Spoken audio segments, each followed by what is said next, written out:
Parating na. Ito na nga, ano yung background niya, Doc Lulu? She is? Okay, actually, he's a lawyer, radio host, and a podcast. And Yes. syempre, siya ang tinatawag na Presidential Communication Office na ay talaga naman spokesperson of our President Bongbong Marcos. Walang iba kundi si... Yes, let's go! Yes, Yusek Claire Castro. Yes! Ang ating presidential from the Presidential Communications Office. Sabay, ang rinig ko dito kay Yusek, abogada by training, communicator by passion.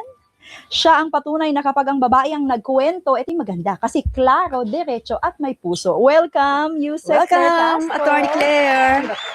Yes! Yes, the red button. Okay na. Perfect.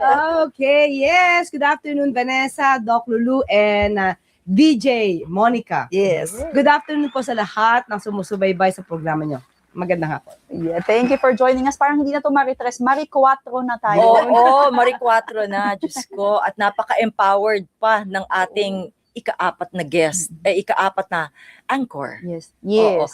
You know, kapamilya din siya. Ah, talaga? Oo, Paano kasi mo nasabi, DJ Monica? may broadcasting background siya Former host siya ng Usapang De Campanilla. Yes, for Dito? More than 10 years. Sa DZMM. Nag-start Oo. yun, Attorney Claire. Nag-uusap kami sa makeup room kanina. Nag-start ako, Yes. nung naging president ako ng IBP Caloocan Malabon Navotas chapter. I started yata dito mga 1999 to 2000. Tapos Wow. naputol. Mm-mm. Tapos, in-invite ulit ako, year 2000, hanggang 2002 yun Then, in-invite ako ni Charlie, Charlie na birthday, yes. 2007. Tapos nagtuloy-tuloy na siya. Wow. Kaya pala pamilyar si Naman, attorney. dito. Diyan yan nakaupo eh. Mo. Okay. Kapamilya. Yes, mga kaserbisyo kapamilya who's listening and who's watching. O napanood niyo na ba si attorney, si Yusek Claire Castro before? If oo na, let us know right now. We are live on YouTube and on Facebook. 'Di ba mga kamaritres? Oo, Pwede silang engage with us. makihalubilo lang kayo sa amin, no? Kung may mga katanungan kayo, at mag-comment lang kayo at YouTube and Facebook, like what Correct, si correct. Coach V said, Yes. Yung from the tinatawag na Usapang De Campanilla, di ba? Mm. After that, meron ka pang iba, like yung, merong programa yan, naalala ko yun Usapang 3-in-1. Batas. Yes. Yes. Anong station yun? Yes. Before that, nung nawala ako dito, na-invite din ako ni Kuya Danielson sa UNTV. After that, bumalik ako dito, DZMM. And then, nung, alam mo na, nawala ng prangkisa, Right. DZXL, RMN. At napunta rin ako sa Abante. Okay. Yes, Abante. Oo, columnista din siya sa Abante. At may Yes. programa ka May rin sa program ABS-CBN. You were co-host of 3-in-1? Yes. Yeah. Team Sino One. yung With- two? Si, Kay Brosa, saka si Karen Davila.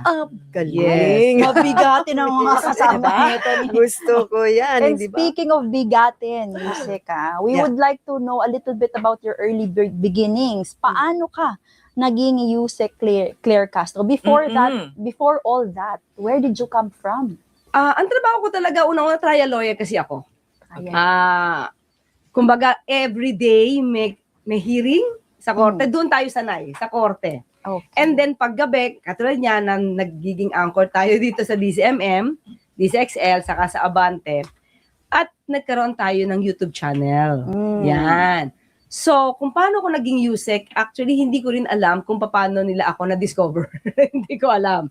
Nung pinatawag lang ako, at that time, ito naman, nasabi ko na even before, I was really hesitant kasi napumasok sa gobyerno. Gusto ko mas pribadong buhay lang. Matagal siguro, mga 3 weeks pa akong nag-isip until nung si Pangulo na yung kumausap sa akin na, can you help the country? Talagang, alam niyo yung tipong, wow, presidente naman yung kumakausap sa'yo, sino ba naman ako? Na, tatanggi. Paano yung Yusek? Pinuntahan ka talaga? Hindi, Pinatawag pinatawag ako. Ay, wow. Nagka one-on-one ka talaga sa kanya. Yes, oo. Kaya, sabi ko nga parang, hindi ko inasahan, ni sa panaginip, hindi ko inasam, pero pag Pangulo po kasi yung nakipag-usap sa'yo, iba na yung dating talaga. Tama. May nagtanong dito, sandali lang. Ano daw ang edad mo? Ang kulit kasi nung nagtatanong. Okay, sagutin ko yan. Before, nung naghihiring ako, may judge. Ito in open court kami during the hearing. Sabi ni judge sa akin, Attorney Claire, how old are you?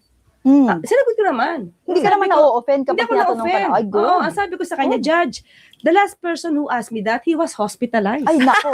Lagot ka, Dok Lulu. Sabi ni Judge, never mind. So, tatuloy niyo po ba? Never No? mind. Oo, tutuloy. Ano? Doktora naman daw kasi siya. So, baka may immunity. You're so Wag young. na, ayoko may mga hospital. Ayo, nakakatakot. Magandang idea yan. Ang talino niya. Kaya niyang pagalingin I like ng sarili that. niya Oo. pag na-hospital siya. Pero di Good yun, answer. Monica, ang talino nun. Kapag may Grabe. tanong ka na ayaw mong sagutin, sabihin mo, the last person who asked me that, na wala ng paa, joke. Napilay, nawala ng buhok. Very yung wit niya, no? That Oo. this is why she's perfect as I like spokesperson for I like the it. PCO. Yes. Talagang your wit is and you are very Oh, thank you. fierce.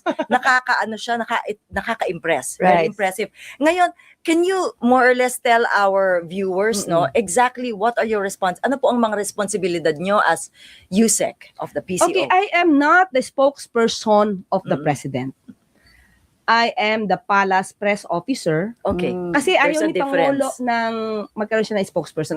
Even before, after niya ma-elect, Okay. ayaw niya ng spokesperson. Mm. So, ako po ay ang mandato ko po is kung ano yung sasabihin ng Pangulo, expound ko, Mhm. explain ko, Okay. and another mandate ko is, of course, to fight fake news. Kasi ang dami na talagang fake news ngayon, Ganda at isa yon sa mandato ko na right there and then, pag alam natin na nagiging issue siya, especially sa gobyerno, kailangan nating i-correct. Tanong ko lang din, you have very good style of explaining na madaling maintindihan ng Ng simpleng tao. tao. No? And gusto ko malaman yung foundation mo, kung saan ka galing na school. Is that okay? Ano ba? Yes, okay lang. Okay Hindi lang. ako hospital Hindi, okay yan. lang. Hindi. Opo. Takot na tuloy magtanong ang ating mga... Biglang naging, Natakot na tuloy kami sa'yo, Yusek, magtanong kasi baka ma-hospital kami. Next, ayaw namin yan. Yeah. hindi, Okay. unang-una kasi yung nanay ko, she was a teacher. Yan. Ang tatay ko kasi yung lawyer. Okay? So, siguro kasi naging leader tayo nung high school, Mhm. naging corps commander tayo. At that time, may CAT pa. At kumbaga military training. Wow. And then, naging president tayo ng student council nung high school. So, parang nahasa. And siguro isa sa nakapagpahasa sa akin ay ito. Yung naging parte ako ng DCMM, Usapang Dekampanilya. Kasi kailangan kong i-explain dun sa tao yung problema nila. Yes. Kung paano mo ito isosolve, anong batas yung gagamitin mo, na dapat explain mo siya na hindi lawyer yung kausap mo. Correct, like normal Oo. lang. Na dapat niya maintindihan ano yung susunod niyang step kasi di niya alam kung ano yung batas. So, Diba? Yusek, would you say without your experience with DZMM, you will not be the Yusek Claire Castro that you are right now? Siguro nakatulong siya. Nakatulong siya. Nakatulong siya na naging parte ako ng media. Tingin ko yon isa sa malaking factor yun. And at the same time, pag practicing lawyer ka kasi trial lawyer ka kasi, iba yung dating eh. Pag may nagtatanong sa'yo, alam mo na kung saan siya gagawin, saan siya pupunta eh. Correct. Na tanong. So, nakatulong yun. So, hindi mo bibitawan yung mga lingwahe na nababasa nyo sa mga legal books. Kung hindi kailangan, sabi nga ng producer ko sa isang programa ko, Love Connect, sabi niya, Coach B, ibaba mo. Ibig sabihin, ibaba yung lingwahe na maiintindihan ng kahit Correct. siguro Importante batang yun, oo. nakikinig. No, Doc? Yes, the same thing with us. Nabanggit pa kasi yung programa mo, di ba? Oo. Totoo po yan, no? Yes. Kasi alam mo naman, USEC, yung programa ko is about sex education. Yes. So, hindi ako pwedeng gumamit ng mga scientific words, no? Oo. Kailangan na intindihan ng tao. Anyway, may isa pa akong tanong, na hindi sana ako makukulong. Ngayon naman makukulong, hindi ma-hospital. May nagtanong na naman sa akin eh, Oh, kung if you are married ba daw or what, may anak ka ba, yun lang. Yes, opo. Happily married. Sabi ng Yan. asawa ko, si Chuck, Hi, sabi Chuck. niya, happily married. Siya daw married. Ako lang daw yung happy. Like that.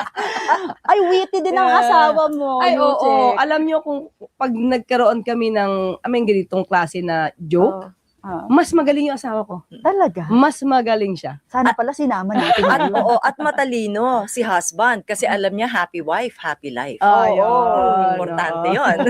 Kung kayo ba mga kamaritres pipiliin, would you rather be the happy in a relationship? Kasi sa kanilang dalawa, siya daw yung happy in a happy. Or mas gusto niyo yung asawa niyo? Ako pipiliin ko katulad kay Yusek. Happy wife. Kayo din. Ikaw ang happy. I have 2 kids. You have 2 kids? Yes, yes. Ano Camille the and age? Calvin. Anong mga age na kaya to? 20 si girl. Laki na. Oo, si Calvin 18.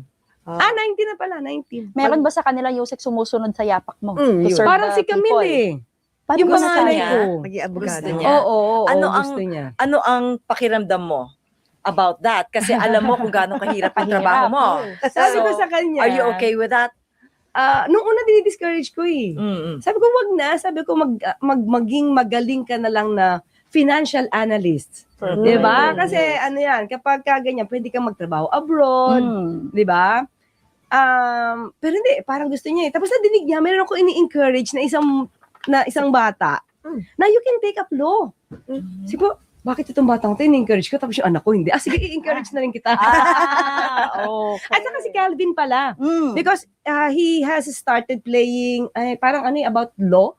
About lawyering. Mm-mm. Sabi niya, he also wants to be a lawyer daw. Oh, ayan na.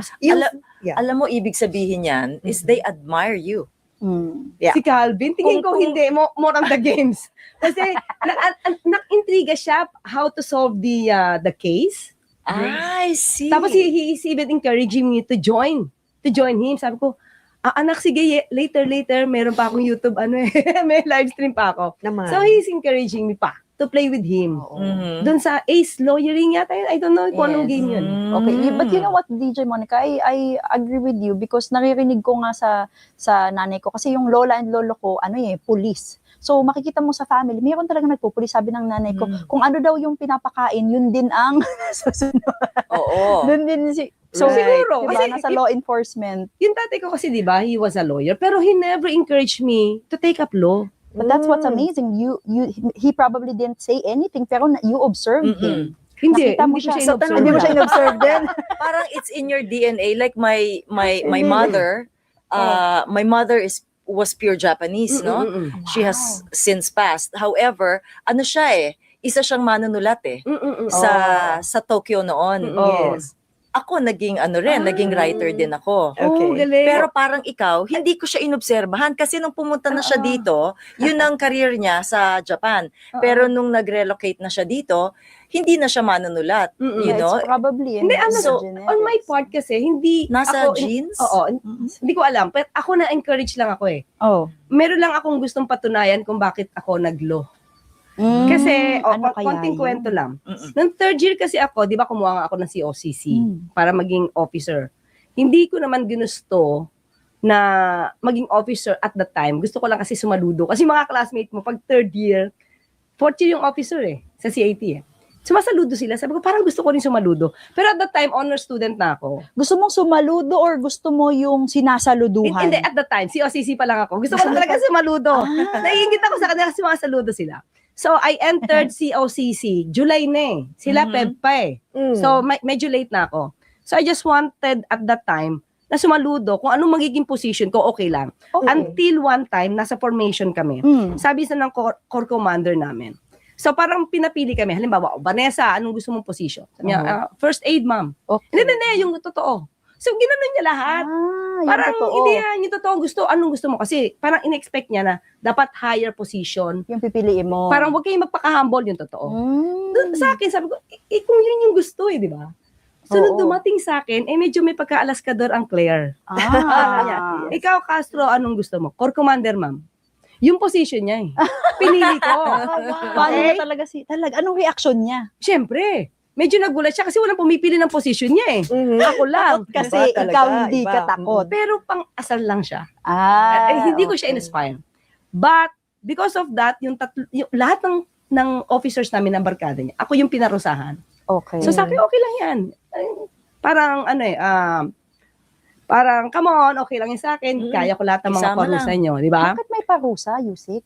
Si OCC ako, officer ko sila Pinag-initan ako. Right. Yun. So I think itong si Attorney Claire blend yan may blending siya no as isang tao. Ano yun? Lawyer siya, podcaster siya, public servant pa. Ang tanong ko balik natin ulit doon na mas malalim. Ano yung first choice mo? Maging abogado ba o hindi? Hindi, maging teacher. Kasi nanay ko teacher eh.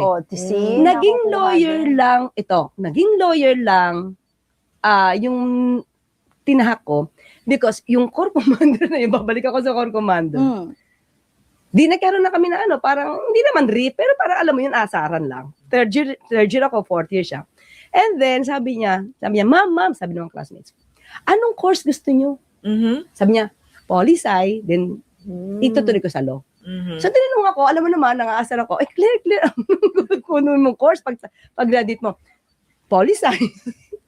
Tetake up ako ng law. Sutil siya. Tinopia ko lang. Sutil siya. Yes, yan lang. May Tapos, pagkapilya. May pagkapilya, sutil nga. di ba? Okay. Yun doon, na nag-start. Exciting.